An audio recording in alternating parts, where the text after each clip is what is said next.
You know, I remember the day that happened, that the accident happened, and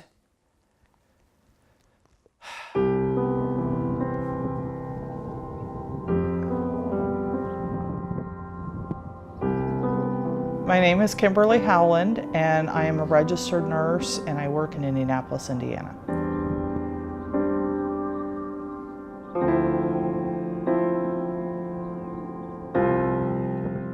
I remember it got to be about 8 o'clock that evening, and Carrie wasn't home from work yet, and I had fixed dinner, and I heard some sirens, and I just kind of thought, that's odd. And I watched the ambulance turn the corner. I just kind of had a weird feeling at that point in time, and I've just got to go find out where that ambulance went. I just have a really bad feeling. And I jumped in my car, and I came across an accident scene, and I walked around and I saw a motorcycle, and I thought, well, that isn't our motorcycle. And then I saw a black little fishing hat that Carrie used to wear.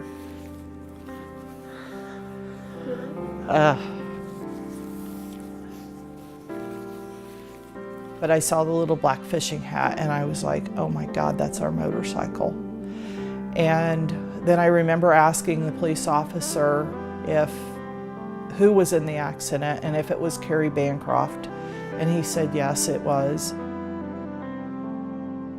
I pulled up in the back of the ambulance bay, and of course there were people there that knew me, physicians and nurses that I was friends with, and nobody was saying a word. And I said, I have to go in there. I have to know if is he still alive. I have to see. And they let me in the room, and then at that point in time, from my nursing training, I knew this is not a survivable head injury. I don't want him to suffer. He doesn't want to lay there like this. I think I just, at that point in time, I knew that, you know, he is an organ donor, and there's good that he can do. He was a very caring person, and that I knew that was what he was going to want. It's not keeping him alive, it's keeping the organs in the best condition so he can help so many other people.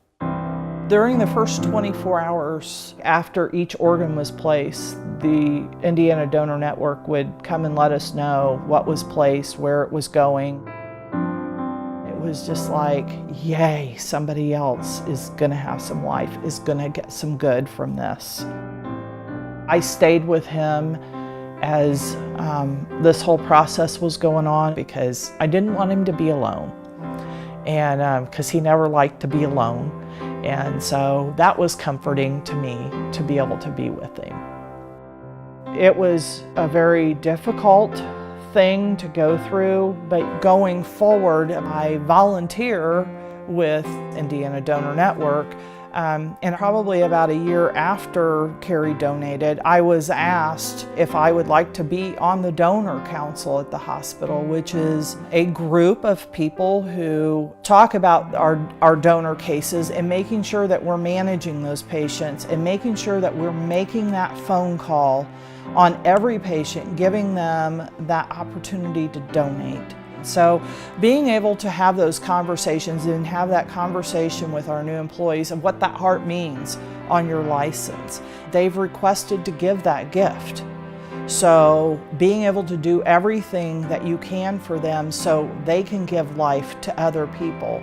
Making that phone call is so important, because you're saving other people's lives. You're giving that other person a chance to see their children grow up, to see their grandchildren that they never thought that they were ever going to have an opportunity to ever lay their eyes on. That's part of, you know, you're a nurse because you care about people. You want to take care of people. You want to help make people better. And you're going to make, you know, maybe 25 lives different by helping this one person.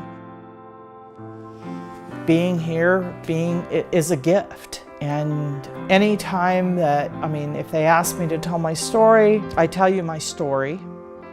just to reach out to anybody that's willing to listen and learn about organ donation.